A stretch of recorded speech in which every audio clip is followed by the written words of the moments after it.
Well, welcome to episode 3 of the Communication Mastery podcast. I'm Mark Berlinson. I'm glad you're with me. In our last episode, episode 2, we talked about that takeaway about the communication mastery journey, where we discover and then we understand, then we adapt, and then we repeat. And this whole podcast is about discovering things about yourself, things about other people that will help you to communicate. Then, as you learn to understand what you've discovered, and I'm going to help you with that as we go along, you can then learn to adapt, to increase your communication IQ and to communicate more effectively with other people. Now, today in our episode, we're going to zero in on the life languages. This is the tool I use all the time with my communication coaching clients, and I also use it when I'm working with businesses and nonprofits as well. Some of you are listening today because you've seen the value of the life languages. You've taken your profile, or maybe you've done a workshop with me. Some of you haven't, but you can easily take your profile by going to my website, markberlinson.com, just scrolling down a little to the section that says Discover Your Profile, click on that, and it'll start you off on the process. The link is in the description of the podcast on all of your podcast apps. So the life languages I love because it doesn't put you into a box. It creates this profile that gives you self-awareness, but it also helps you to then bridge to the different profiles of other people, the unique preferences of each one that you're communicating with, or adapting to different settings. And so for each of the 7 life languages, your profile report is going to give you your unique blend of those 7. And it'll focus in on the major characteristics of each language. Because here's the beautiful thing. It's kind of like a rainbow. Each particular language has its own major characteristics, distinct from the other 6 languages. And you can learn to identify, oh, okay, this is what I'm hearing, this is what I'm seeing, and therefore this is the language we're communicating in. Now, you're not limited to one language. We switch easily between the 7, especially if they're high in our profile and we're more fluent in them. That's why we call them life languages. It's a little bit like learning to speak a foreign language. If you speak Spanish or you speak German or you speak whatever, you can switch into that consciously when you need to speak to somebody else for whom it's their native language or their preferred language. It may be more uncomfortable for you, but it's more comfortable for them, and you form connection more easily by speaking the language of the person you want to connect with.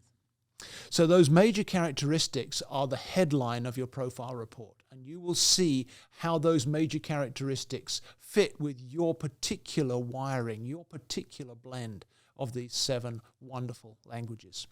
Then each language also has a filter question that it's asking in communication.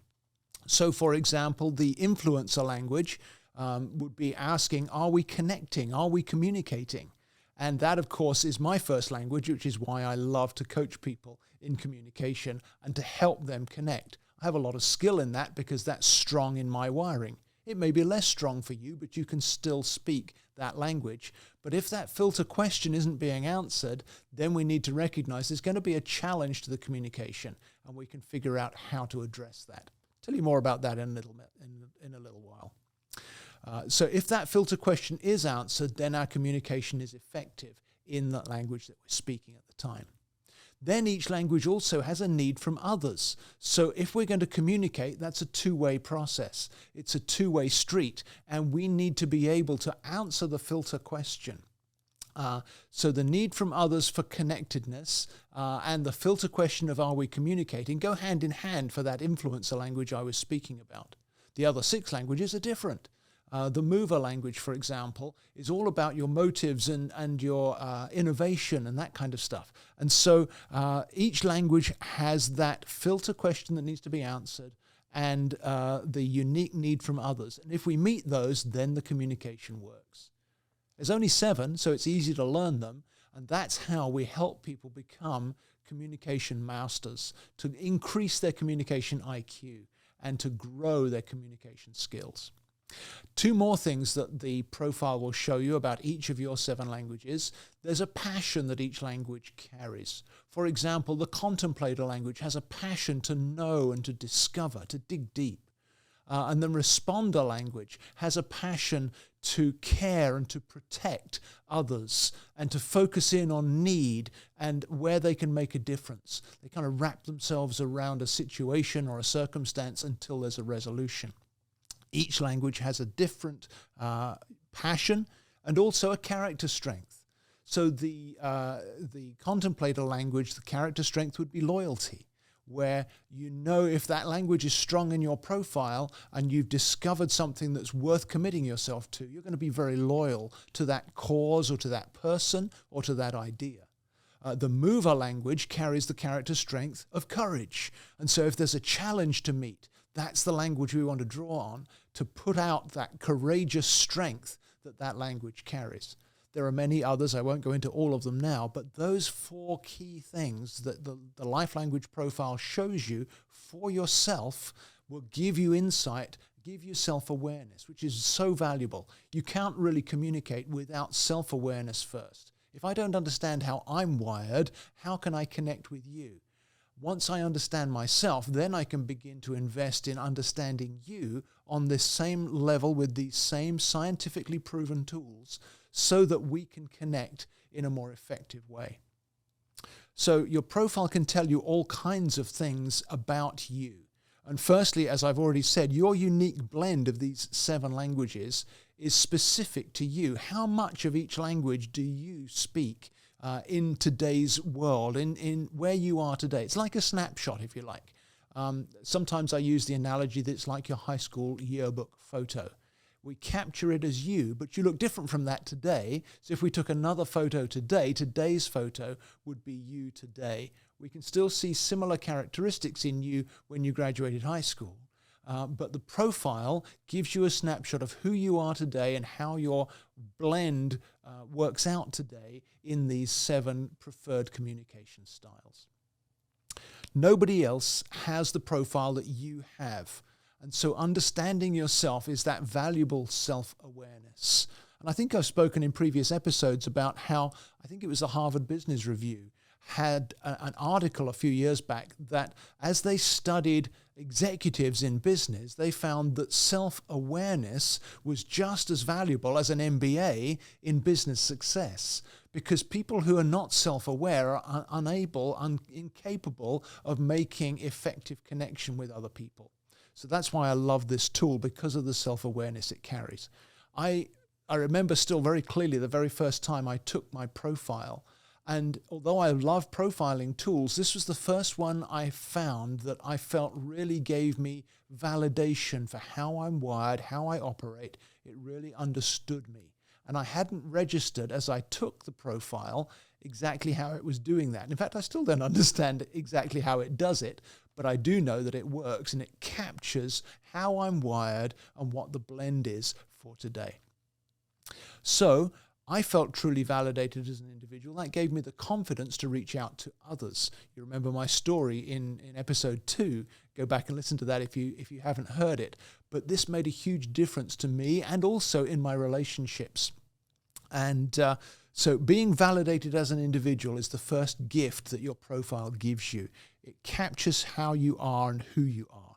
And because each language has specific qualities and specific characteristics, you can learn all 7 languages and you can become more fluent in each of those languages.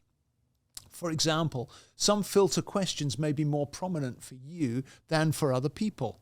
Some of your needs from others will be more noticeable in interactions than others. And even though you have all 7 languages in your profile, you can bring the right language to the fore for the interaction that you're having, whether it's with an individual that you meet every day, or whether it's with a stranger and you want to make a connection, you want to make a sale maybe, you want to create a connection that you can understand them better.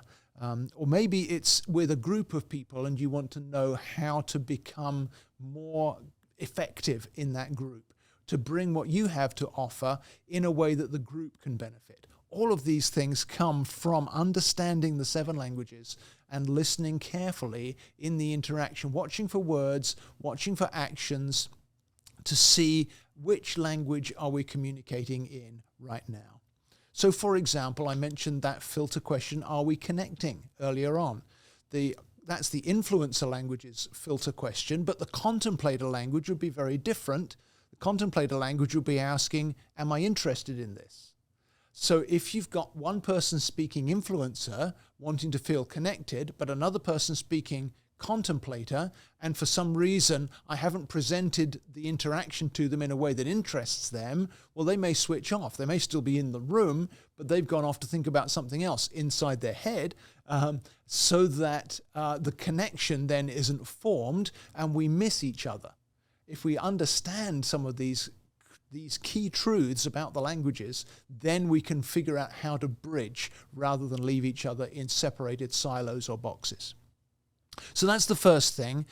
Your unique blend of the 7 languages is a gift to you when you get your profile report. But the second thing, as I've said before, you're not just 1 out of 7, you actually have all 7 languages. And even your lowest language will come into your communication, if not daily, at least weekly. And that means that you can learn to communicate more effectively as you bridge from your maybe 1, 2, or 3 preferred languages into some of the others. We'll talk more about that in our next episode, but let me give you an example. Probably my lowest language on average in my profile, as I've taken it over the years, would be the mover language, which is all about raising the standard, innovating, bringing justice, and making sure things are as they should be. And that's not a strong suit in my profile, but I've been in situations where I've had to step into that. I remember in one work situation one time, and I won't give you all the details because that wouldn't, let's just protect the guilty by not naming names or being too specific. But I had an employee in my team on one occasion who really didn't fit and was constantly pushing against the leadership I was giving. And my wiring would be to want to include and encourage and bring out the best and develop a plan for the future. But this person wasn't interested in that. They just simply wanted to criticize and resist and object all the time because they thought they knew better. But I was the boss and they were the team member. And so in the end, I had to bring my mover language up. And when they said, I just don't feel like I fit around here, I had to say, no, you're right, you don't fit. And we will pay you through the end of the month, but you finish work today, you're fired. That doesn't come naturally to me, but I had to pull up that language to speak that as directly as was needed because this person was a high mover in their profile and they needed that directness. It's a skill that I've gradually developed over time, and I love to train other people and coach other people in how to grow that skill because it makes you more effective in every setting to be able to speak all 7 languages where appropriate. So that's the second thing. You can bridge with your own self-awareness to someone else's need, whether you know their profile or not. Thirdly, you get a preferred communication sequence when you look at the order of your languages. Some of us think first before we act. Others of us operate more from feelings first. Other people are far more action-oriented. And you go through a sort of sequence that's related to your language order, your language profile. So for me, with my language profile, I tend to feel, then think, then feel again before I act. And then I'll think, and act again later on in the process, because that's the way my 7 languages fit together in my profile. You can do the same with your profile by recognizing what we call the intelligence categories of the languages and seeing those in order.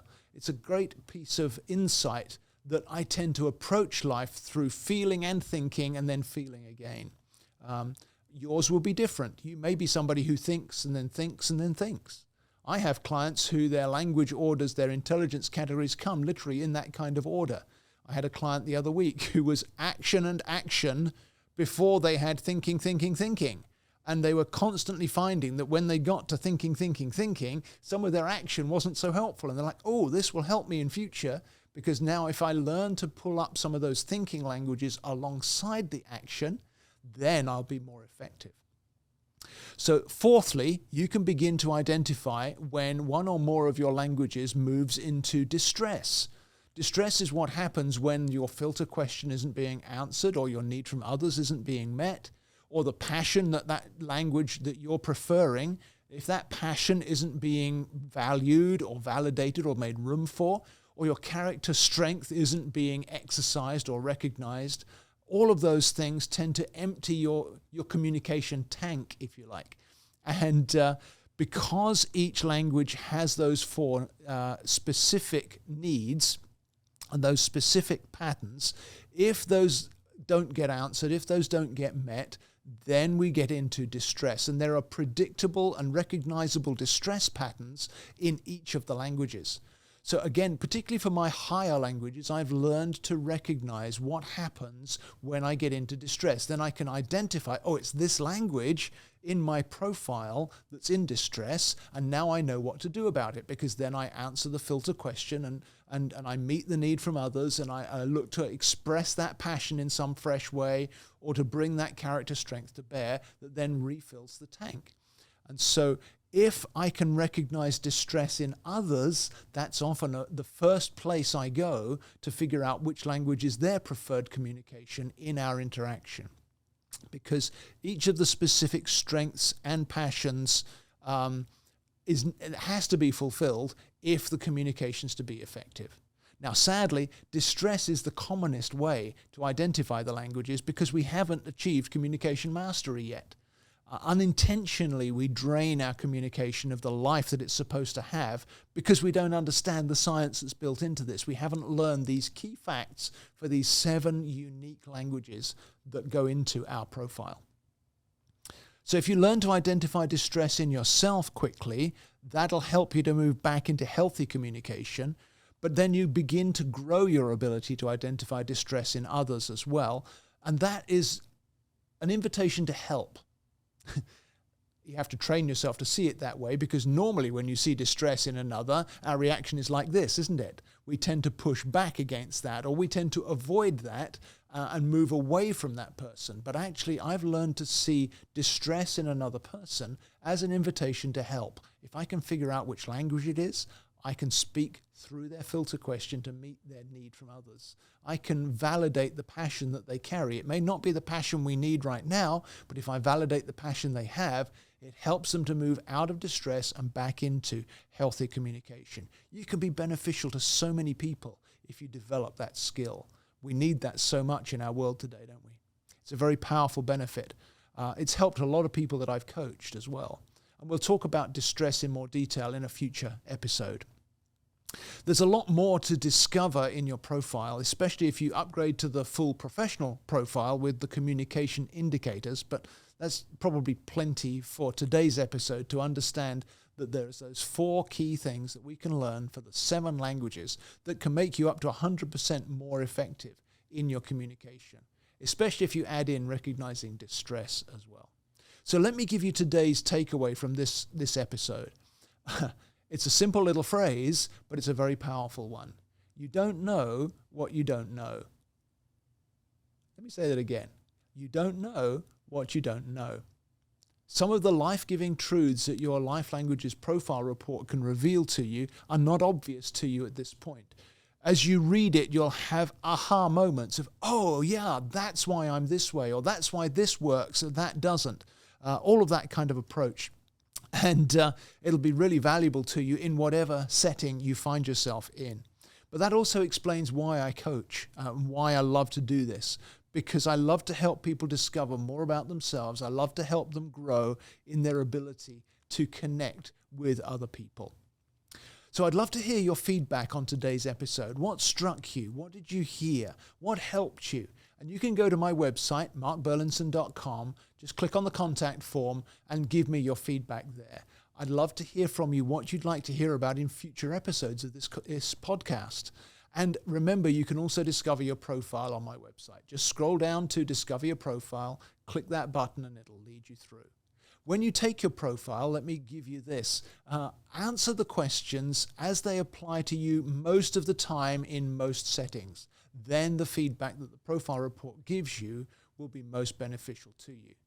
If there's difficulty or challenge in some area of your life, try to put that to one side as you answer the questions and answer what's true for you when life's going well, when you feel comfortable, what's true for you most of the time, because then you won't get a distorted result out of one specific situation or one specific challenge.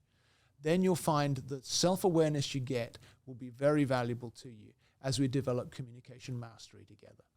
So that's it for this episode. I look forward to seeing you again soon.